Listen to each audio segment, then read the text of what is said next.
নমস্কাৰ সৰু সৰু কিন্তু ভয় লগা কিছু ভৌতিক ঘটনালৈ প্ৰত্যেক দিনাখনৰ দৰে মই ঝৰ্ণা আহিছোঁ আপোনালোকৰ কাষলৈ আৰু আজি লৈ আহিছোঁ লীনা কলিতাই মংগলদৈৰ পৰা লিখি পঠিওৱা এক বৰ শিহৰণকাৰী অভিজ্ঞতা।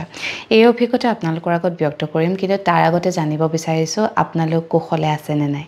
কালি নিশা যিটো ভূমিকম্প আহিলে, বৰ ডাঙৰ এটা ভূমিকম্প আৰু বহুতৰে ঘৰৰ ক্ষয়ক্ষতি হৈছে বুলি শুনিছোঁ। সেয়েহে ৰাতিপুৱাই আজি এটা আপোনালোকৰ কাৰণে মেছেজ এৰিছিলোঁ, সকলো ৰিপ্লাই কৰিলে। এতিয়া যিসকলে চাই আছে আপোনালোক কুশলে আছে নে নাই, আৰু ভগৱানে কৰক আপোনালোক সদায় এনেদৰে কুশলে থাকক তাৰে কামনা কৰিছোঁ। লগতে লিখিব আপোনালোকৰ অঞ্চলত যদি কিবা ক্ষয়ক্ষতি হৈছে। এতিয়া পলম নকৰোঁ, কিন্তু তাৰ আগতে অনুৰোধ কৰিছোঁ, যদিহে আপুনি মোৰ ইউটিউব চেনেলটো এতিয়াও ছাবস্ক্ৰাইব কৰা নাই, যদি বেয়া নাপায় ছাবস্ক্ৰাইব কৰি থ'ব। ইনষ্টাগ্ৰামত থকা একাউণ্টটো ফ'ল' কৰিবলৈ নাপাহৰিব, আৰু ফেচবুকৰ পেজখনো যদি ফ'ল' কৰা নাই তাকো কৰি থ'ব, যাতে মোৰ ভিডিঅ'বোৰ অহাৰ লগে লগে আপোনালোকে এটা ন'টিফিকেশ্যন পায়। এতিয়া আগবাঢ়োঁ লীনাৰ অভিজ্ঞতাৰ ফালে। 2019 চনৰ কথা। তেতিয়া লীনা MA ষ্টুডেণ্ট। তেওঁৰ ঘৰত মাক দেউতাক আৰু তেওঁ। আৰু লীনাৰ গাঁওখন বৰ ধুনীয়া। গাঁৱৰ মানুহবোৰৰ লগত তেওঁলোকৰ বিৰাটেই ভাল এক সম্পৰ্ক, মানে একেবাৰে পৰিয়ালৰ নিচিনাকৈ তেওঁলোক থাকে। গতিকে গাঁৱৰ কাৰোবাৰ কিবা এটা হ'লে লীনাহঁতৰো বিৰাট বেছি দুখ লাগে, আৰু মানে কাৰোবাৰ যদি ঘৰত কিবা এটা শোকৰ ছাঁ পৰে, গোটেই গাঁওখনতেই যেন শোকৰ ছাঁ পৰে। এদিনাখনৰ কথা, লীনাই নিশা প্ৰায় 2:30মান বজাত এটা বৰ বেয়া সপোন দেখি সাৰ পাইছে।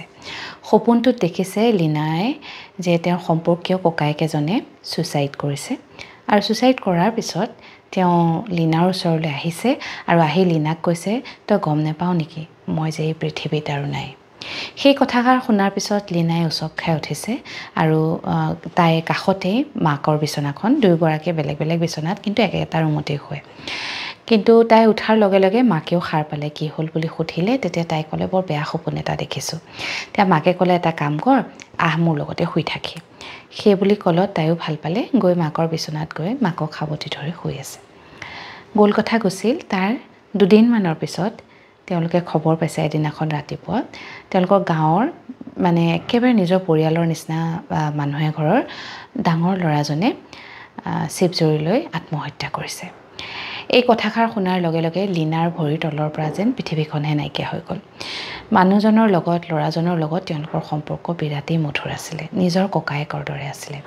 আৰু তেতিয়া মানে লীনাই নিজৰ সপোনটোৰ লগত বস্তুটোৰ সামঞ্জস্য উলিয়াব পাৰিলে, যে সপোনটোতো দেখিছিলে তেওঁৰ সম্পৰ্কীয় এজন ককায়েক ঢুকাইছে, আৰু কেইদিনমানৰ পাছতেই সঁচাকৈয়ে গাঁৱৰ এজন ককায়েক ঢুকালে। তাৰপিছত লীনাই ভাবিলে এইটো কোইনচিডেণ্ট হ'ব পাৰে। বিশেষ একো নাভাবি তেওঁ নিজৰ পঢ়া শুনাত মন দিলে। কেইদিনমানৰ পিছত আকৌ ঠিক নিশা 2:30মান বজাত তেওঁ এটা সপোন দেখি সাৰ পাইছে, আৰু এইবাৰ মাকৰ বিচনাত গৈ মাকক সাৱটি ধৰি হুকহুকাই কান্দিছে। মাকে তেতিয়া সুধিলে, কি হ'ল, কিয় কান্দিছ ৰাতিখন, বেয়া সপোন দেখিছ নেকি? তেতিয়া লীনাই কৈছে, মই তোমালোক দুজনক আত্মহত্যা কৰা দেখিছোঁ। সেই কথা কৈ লীনাই আকৌ মানে মাকক সাৱটি ধৰি হুকহুকাই কান্দিছে। তেতিয়া মাকে ক'লে, ধেত কিয় কান্দিছ আকৰি, সপোনহে দেখিছোঁ, একো নহয়। আৰু ডাঙৰ মানুহক কৈ দিলে বেয়া সপোনবোৰ নুফলিয়াই, গতিকে একো চিন্তা কৰিব নালাগে, শুই থাক। সেই বুলি ক'লত তাই অকণ সকাহ পালে, আৰু মাকক সাৱটি ধৰিয়ে তাই গোটেই নিশাটো শুই পৰিলে। ৰাতিপুৱা হ'ল, দৈনন্দিন কামবোৰ আৰম্ভ হৈছে দিনটোৰ। তাৰপিছত কাষৰে ঘৰৰ বৰমাকগৰাকী দৌৰি দৌৰি আহিছে, আহি পেলাই কৈছে যে আমুকৰ ঘৰৰ মাক ঢুকাল। মানে লীনাই আইতা বুলি মাতে এগৰাকী মহিলা, তেওঁ ঢুকালে, আৰু তেওঁ আত্মহত্যা কৰিলে। সেই কথাষাৰ শুনাৰ পাছত মানে লীনাই কি কৰিব, হাঁহিবই নে কান্দিবই, একো ধৰিব পৰা নাই। তাৰপিছত মাকেও তেতিয়া মানে উচপ খাই উঠিছে, যে ছোৱালীজনীয়ে সপোনত দেখা ঘটনাটোৱে দেখোন মিলি গৈছে। তাই কেৱল মাক দেউতাকৰ মৃত্যু দেখিছিলে, কিন্তু সম্পৰ্কীয় এগৰাকী আইতাকৰ মৃত্যু হ'ল। তাৰপিছত বহু দিনলৈ লীনাৰ মানে মন চনবোৰ বেয়া, ৰাতি শুবলৈ ভয় কৰা হ'ল, যে কিবা বেয়া সপোন দেখিব নেকি, কিবা হ'ব নেকি। তাৰপিছত প্ৰায় 4-5 দিনৰ পিছত আকৌ লীনাই কথাবোৰ লাহে লাহে পাহৰিলে। আকৌ প্ৰায় 10 দিনমানৰ পিছত লীনাই আকৌ 2:30মান বজাত সাৰ পাইছে, একেই এটা সপোনত। এইবাৰ দেখিছে তাই নিজেই চিপজুৰি লৈ আত্মহত্যা কৰিছে। সেই সপোনটো দেখাৰ পিছত লীনাই মানে থাকিব পৰা নাই ছটফট দি উঠিছে তাই মাকক কৈছে মা আকৌ বেয়া সপোন দেখিছোঁ মানুহ মৰা দেখিছোঁ কাৰোবাৰ একো নহ'লেই হ'ল বিৰাট কান্দিছে তাই তাৰপিছত মাকে সুধিলে কাক মৰা দেখিছোঁ কাক কি দেখিছোঁ তেতিয়া তাই কৈছে মই নিজেই শিৱজুৰি লৈ মৰা দেখিছোঁ তাৰপিছত মানে সেই নিশাটো লীনাৰ আৰু টোপনি নগ'ল ৰাতিপুৱা প্ৰায় 6 মান বজাত তাই ভাগৰত টোপনি আহিছে আৰু 8 মান বজাত সাৰ পাইছে এটা বেয়া খবৰত তেওঁলোকৰ এগৰাকী সম্পৰ্কীয় বৰ্তাকে গাঁৱতে থাকে শিৱজুৰিলৈ আত্মহত্যা কৰিছে সেই কথাটো শুনাৰ পিছত লীনাৰ অৱস্থা একেবাৰে বেয়া তাই মানে এইটো মানে খাটাং হ'ল যে তাই যেতিয়াই কাৰোবাক মৰা সপোন দেখে তাৰ কেইদিনমানৰ ভিতৰতে তাই সম্পৰ্কীয় কাৰোবাক হেৰুৱায় তাৰপিছত তাই মানে শুৱন খাৱন নাইকিয়া হ'ল ছোৱালীজনী একদম চিন্তাত মানে শুকাই খিনাই অৱস্থা নাই ৰাতি তাই নুশুৱে বহি থাকে পঢ়া শুনাত মন নবৰে আৰু স্বাস্থ্যৰ একেবাৰে অৱনতি ঘটিলে